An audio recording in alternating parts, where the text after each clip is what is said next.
Bienvenidos, bienvenidas a Hecho en América. Soy Laura Carlsen.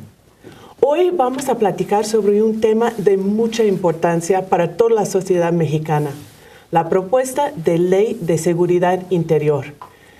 Para hablar sobre el tema tenemos el gran gusto de tener con nosotros aquí en el estudio de Rompeviento al general José Francisco Gallardo. General, muchísimas gracias por estar aquí con nosotros. Muchas gracias por la invitación, Laura. Nuevamente, un placer estar contigo. El general es general del Ejército retirado y también doctor y académico de la Universidad Nacional Autónoma de México. Para empezar, como sabe, tenemos una audiencia internacional. Si nos podría dar un breve resumen de qué es la propuesta de Ley de Seguridad Interior aquí en México y qué implicaciones tiene para la sociedad. Sí. Mira, Laura, la Ley de Seguridad Interior que en estos días se debate en el Congreso es parte de un paquete de reformas legales que tienen que ver con la firma de la Iniciativa Mérida, con la firma de la Alianza y Seguridad y Prosperidad de América del Norte que la firmó Fox y con el Tratado de Libre Comercio. Durante 30 años, ¿sí?, la clase política mexicana, a través de estos mecanismos de firmar tratados en el tema de comercio, de energía, en el caso de la Iniciativa América Militar, tiene por objeto la entrega del país, la entrega de la soberanía nacional. Así no. Esta ley es parte de ese paquete, ¿sí?, de una política de entrega de la nación mexicana a los intereses de las transnacionales y del gran capital internacional. ¿Y cuál es el interés de, o sea que no mucha gente pone la ley en este contexto internacional? ¿Cuál es el interés de la élite política a entrar en ese tipo de...? Mira, la Ley de Seguridad Interior para mí es una ley de impunidad, pero que tiene ciertas implicaciones con otros aspectos que tienen que ver con la intervención de las fuerzas militares mexicanas en los asuntos de carácter político y de seguridad pública. Y te quiero puntualizar esto. Anteriormente hubo reformas al Código de Justicia Militar, al Código de Procedimientos Militares. Esas reformas están amarradas con lo que estamos viendo hoy en día, pero también tienen una implicación con las reformas de la creación del mando único, con las reformas de la gendarmería. Y nada más te quiero hacer una puntualización. El mando único tiene por objeto socavar los cimientos del sistema federal mexicano. Por quitar derechos a los municipios, a los 3 niveles. Así es. Si una de las funciones más importantes que tiene el municipio es el tema de seguridad pública. Además, es una función de carácter compartido con la federación, con las entidades federativas, o sea, con los estados, la Ciudad de México también entra ahí, y aparte los municipios. La base política, administrativa, los cimientos del Estado federal mexicano es el municipio. Y el poder público, la clase política entreguista que tenemos en México, crea esta policía para socavar los cimientos, ¿sí?, de la estructura federativa en México. ¿Cuál es el objeto? Si se le quita esa función al municipio, la última valladad de resistencia para impedir que las transnacionales y el gran capital se apodere de los recursos naturales, del petróleo, del oro, de la plata, etcétera, son los pueblos, son los municipios. ¿Cómo van a impedir esto? Pues teniendo una intervención directa federal, con la Policía Federal, con el Ejército y con la Marina. Ese es el motivo principal de formar el mando único. Pero yo he dicho... A nivel estatal, sí, para ser claro para las personas sí, que no a nivel estatal, pero es a único. Nivel en términos de toda la República Mexicana. Pero yo he dicho que el mando único, parafraseando, el mando único ya lo tenemos desde hace mucho tiempo. Y el mando único está en la función que tiene el embajador de Estados Unidos en México. Ahí, en esa oficina, En la Embajada de Estados Unidos, como lo vimos hoy con las visitas del secretario del Interior y el secretario del Exterior de Estados Unidos, ahí es donde se salen las políticas de seguridad que se van a llevar a cabo en México. ¿Cuál es el objeto? Socavar, ¿sí?, la estructura del Estado mexicano para permitir la extracción de los recursos. Nuevamente lo vuelvo a repetir. Luego, otro ejemplo. Se creó una ley para formar la Gendarmería Nacional. La Gendarmería Nacional es una policía que se creó específicamente para tutelar y proteger los intereses de las transnacionales. Sí, entonces, la gente se olvida de eso, pero está escrito ahí. ¿Por qué te estoy diciendo? Yo tengo mucho tiempo leyendo esto. Es vergonzoso ver cómo la ley de seguridad interior que estamos viviendo, que se está debatiendo hoy, es una maraña de situaciones. En un término hablan de seguridad nacional, el otro de seguridad interior, el otro de seguridad del Estado, etcétera, etcétera. Es decir, no hay una definición concreta de lo que es seguridad interior. Y aquí yo quiero puntualizar, porque hay una confusión. La seguridad interior de un Estado, lo dicen los altos estudiosos de la ciencia política, radica en la exacta impartición y procuración de justicia. Entonces, ¿a dónde debería ir encaminada esa ley de seguridad interior? A fortalecer el orden institucional y jurídico del Estado mexicano. Contrariamente a ello, todas estas leyes, la policía, la creación del mando único, la creación de la Gendarmería Nacional, las reformas al Código de Justicia Militar, la política de intervención que ha hecho la declaratoria Enrique Peña Nieto, Felipe Calderón, etcétera, de la intervención militar en los asuntos de seguridad pública, va a contranatura de lo que debe ser la seguridad interior. Son medidas represivas más que resolver problemas de la justicia. Ahora, el fondo de estas leyes tiene por objeto tener un control social y transmitir a través de la intervención una política de miedo para paralizar a la sociedad, para que se vea impedida a defender sus territorios, sus geografías y sus recursos naturales, sus culturas. Entonces estamos viendo que toda esa estructura de reformas que van desde el Tratado de Libre Comercio hasta la Ley de Seguridad Interior tiene por objeto entregar al país a los intereses extranjeros. Es decir, la clase política a través de estos mecanismos que han hecho de reformas tiene por objeto someter la soberanía de México a los intereses de Estados Unidos y de las transnacionales. Ese es mi punto de vista. Se ha concentrado mucho en el punto de que ya mencionaste de la militarización de la seguridad, de dar un marco con esta ley a la participación de las Fuerzas Armadas, lo cual ha sido criticado por todos los grupos de derechos humanos a nivel nacional y nacional. En este planteamiento que haces, es esta concentración de poder represivo en las Fuerzas Armadas, incluso al interior del país, ¿sirve para ese proceso de entrega de recursos? Por supuesto, esa es la idea, tener un control de la disidencia, un control de los mecanismos de protesta, criminalizar la protesta social, criminalizar los movimientos sociales. Hay una investigación que yo estuve leyendo hace tiempo en donde los centros de inteligencia más importantes de Estados Unidos, que están muchos en el Pentágono, dicen que la máxima amenaza a la seguridad global son los Estados Unidos, son los movimientos sociales. Entonces, es por ello que esos movimientos sociales se ven como un enemigo. ¿Y quién va a atacar a ese enemigo? El ejército mexicano, que está conformado por la Fuerza Aérea, la Marina y el Ejército de Tierra.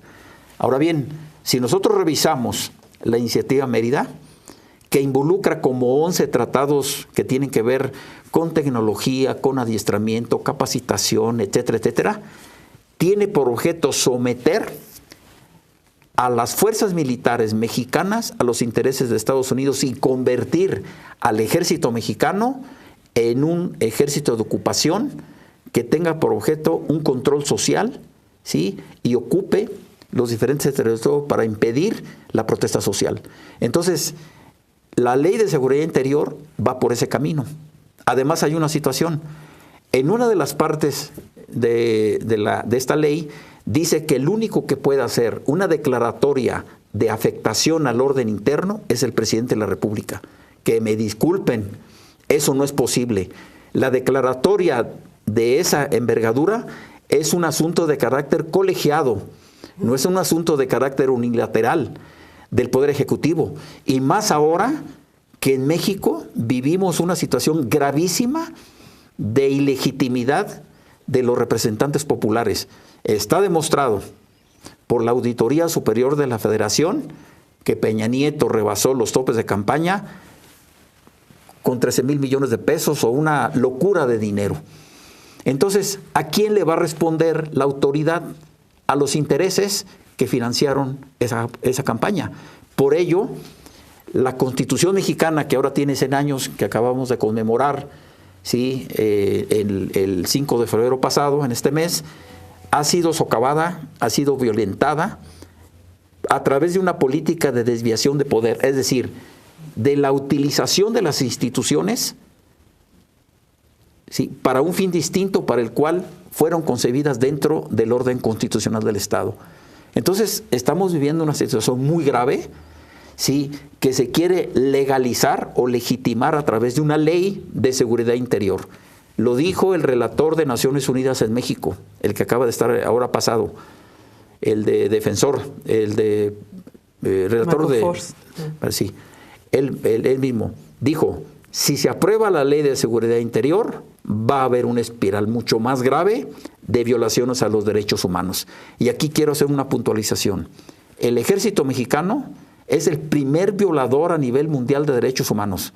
Nosotros, las ONGs, y tú lo sabes, Laura, el gobierno reconoce ahora 36,000 ejecuciones extrajudiciales a través del informe de Amnistía Internacional que acaba de salir hace 2 o 3 días. Nosotros llevamos la contabilidad de 1 millón de ejecuciones. ¿1 millón? ¿Sí? Tenemos 40 y tantos mil cuerpos que no sabemos de quiénes son. Una política de represión en contra de los migrantes. Sí, las mujeres violadas como N. Sí, y aparte de ello, la utilización de la tortura como un mecanismo de investigación policíaca. Es decir, en México se utiliza la tortura como un mecanismo de control social, como un mecanismo de investigación policíaca. ¿Y la cifra de 1 millón, cuál es la metodología de llegar a esta cifra la metodología es que cuentas del 1 a 1 millón. Empiezas a hacer un recuento desde que empezó la guerra de Calderón, ¿sí? En donde hay, revisas todos los periódicos que hay en todas las, ¿sí? En todo el interior de la República, le sumas y te da eso.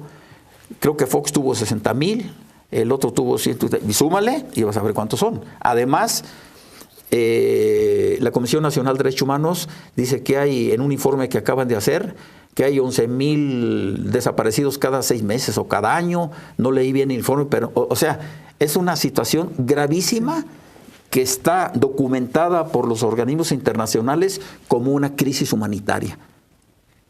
Ese es el problema.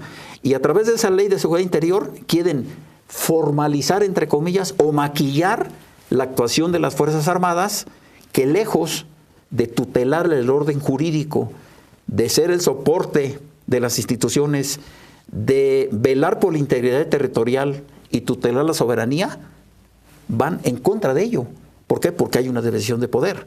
Es decir, la utilización de esas instituciones para otro fin. Es decir, ¿y cuál es el fin? Entregar al país, vender los recursos naturales, someter a la población civil. Es gravísima la situación. Entonces tenemos un intento de concentrar poderes en un ejecutivo, en un poder que está en plena crisis de legitimidad, y de concentrar fuerza represiva en unas fuerzas que están fuertemente vinculados con un poder extranjero, que es los Estados Unidos, y las corporaciones transnacionales. Para hacer como un resumen, en esto vamos a regresar al reciente visita del secretario de Estado Rex Tillerson y de Homeland Security, de Seguridad Interior, John Kelly, me llamó la atención que tuvieron reuniones con secretario de Defensa y también con la Marina y no dijeron ni una palabra sobre esto.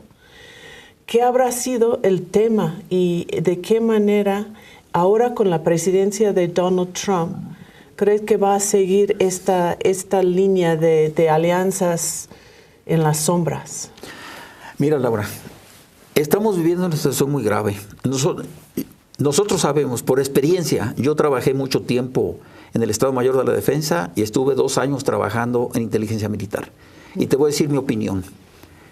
Lo que vinieron a hacer estos 2 secretarios de Estado que estuvieron aquí en México, vinieron a golpearles la mesa y a dar políticas y directrices de cómo deben actuar las fuerzas mexicanas en el tema de seguridad, en el tema de migración.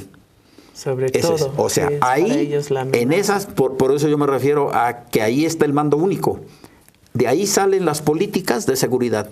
De ahí salen las directrices de cómo deben actuar las Fuerzas Armadas mexicanas para tutelar los intereses de Estados Unidos. ¿Sí?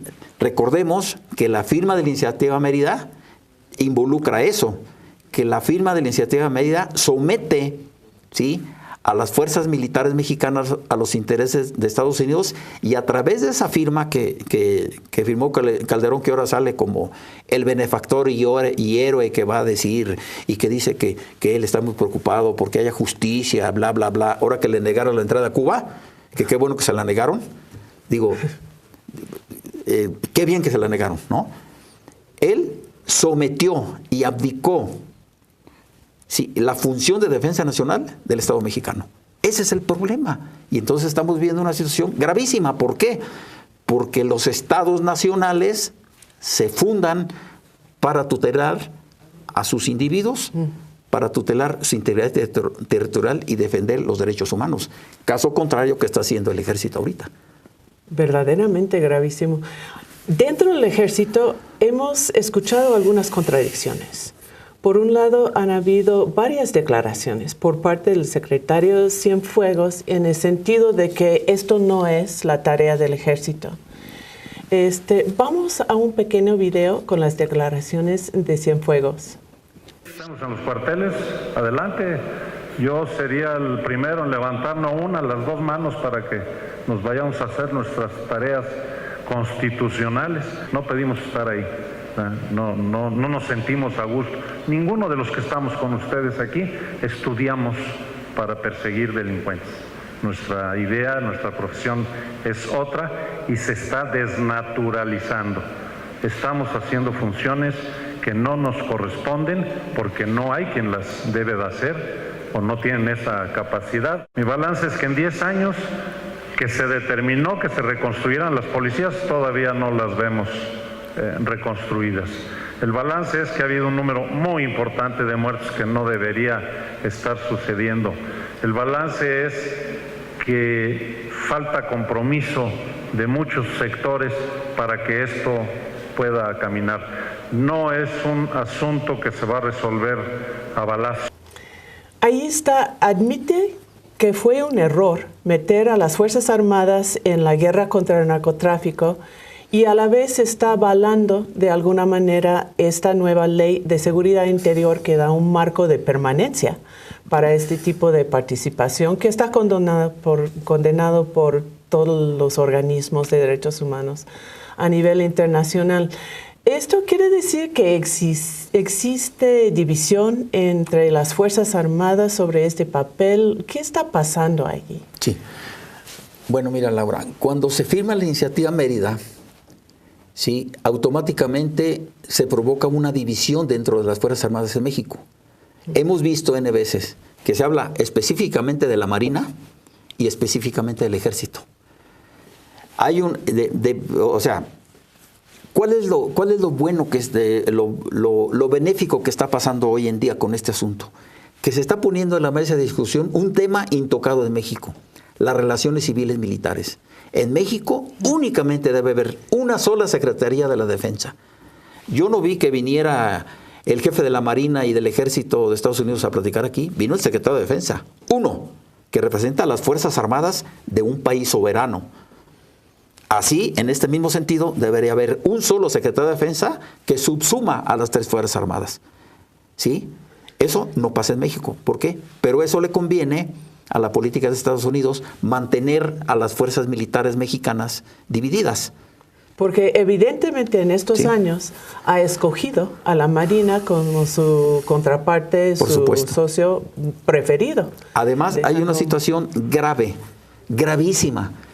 Yo tengo conocimiento que personal militar de Estados Unidos actúan dentro del territorio nacional, primero armados, y lo segundo, cual está absolutamente prohibido. Pero Peña Nieto ya lo autorizó a través de una reforma a la ley de armas de fuego y explosivos. Y la otra, utilizando el uniforme militar mexicano. Es por ello que muchos de las operaciones que se hacen, las hacen ahora enmascarados. Entonces, porque son gringos. Claro, porque son personas que no son mexicanos y que usan el uniforme mexicano. Y ese es un asunto bien delicado. Y aquí yo le mando un mensaje al Senado de la República. Ellos son copartícipes y responsables, igual que el Poder Ejecutivo, de esta situación. Ellos son los responsables. Y vamos al tema que me comentabas. Si bien es cierto que hay un reconocimiento por parte del general Cienfuegos de una responsabilidad, sí, que ahora ellos dicen que se equivocaron, lo que sigue es ¿quiénes son los responsables? Debe haber responsables. Y te pongo un ejemplo. Lo que pasó ayer, una disculpa a unas indígenas que fueron encarceladas porque quisieron secuestrar a 6 personas AFIS, ¿no? Ya la liberaron, hicieron un reconocimiento. Sí, pero ¿qué sigue? Lo que sigue, deben procesar y encarcelar al Procurador General de la República, pero vamos a ver si lo tocan. Medina Mora, pero es ministro de la Suprema Corte. Fue embajador de Estados Unidos. ¿Tú crees que lo procesen? No. En México se premia la impunidad. Entonces, este señor no lo van a tocar, pero él es responsable. Deben procesar al juez que emitió la sentencia. Deben procesar a los ministerios públicos, a los AFIS y a todo el aparato que permitió ese encarcelamiento injustificado. Podemos revisar todo lo que ha pasado en México, Laura. El asunto de Tlatlaya, de Tanuato, de Nayarit, y va a seguir habiendo masacres. No hay ni un solo responsable, ninguno, y no va a haber. Sin duda. ¿Por qué? Porque estamos en presencia de una desviación de poder, la utilización de las instituciones para otro fin. Lamentablemente esta discusión da por mucho más y vamos a volver en alguna fecha próxima. Lamentablemente solo hay tiempo para una pregunta más, y es que por todas las luces se ve que se va a aprobar una versión de la Ley de Seguridad Interior. Está avalado por los principales partidos en el Congreso. ¿Qué sigue? ¿Qué se tendría que hacer para empezar a rectificar esta situación y cambiar el rumbo para construir? Es una pregunta muy grande, pero los primeros pasos en construir una verdadera política de seguridad nacional. Claro. Bueno, mira, Laura, como te dije, el sistema está abierto. Y en esa apertura puede haber muchas participaciones de la academia, de la sociedad civil, de los grupos, de las ONGs que están incluso creo que lograron, bueno, yo me incluyo, creo que logramos parar por lo menos la ley para que se vea. Es decir, y yo le mando un mensaje aquí al Congreso, a la autoridad civil: no le tengan miedo a los militares. Los militares deben estar sometidos a la autoridad civil del Estado, deben estar subordinados a una política de defensa nacional que surja y se conciba desde el poder civil del Estado en el Congreso. ¿Sí? Eso no sucede. Eso lo podemos hacer ahora que está abierto el sistema. Es hora de abrir el debate. ¿Por qué? Porque la situación, porque la sociedad mexicana, el Estado mexicano está en peligro gravísimo de una situación de militarización excesiva, y aparte de ello podemos perder al país. Entonces, sí lo podemos hacer. Yo invito al Congreso que no vayan a aprobar esa ley. Y le mando un mensaje al secretario de Defensa y al secretario de Marina, que realmente, si ellos dicen, como lo han dicho, que los militares, y yo estoy de acuerdo con eso, no estudiamos para perseguir delincuentes, que regresen a sus cuarteles e impulsemos todos crear una policía, como lo dice la Constitución, porque ya tenemos casi 200 años, ¿sí? Y todavía no tenemos una policía civil. Así lo dice la Constitución, no estoy inventando nada. Esa es mi opinión, Laura. Pues mucho está en juego. Muchísimas gracias, General. Muchas gracias, Laura. Muy Gallardo, por gracias. estar aquí con nosotros. Y gracias a ustedes. Acompáñanos en la próxima emisión de Hecho en América.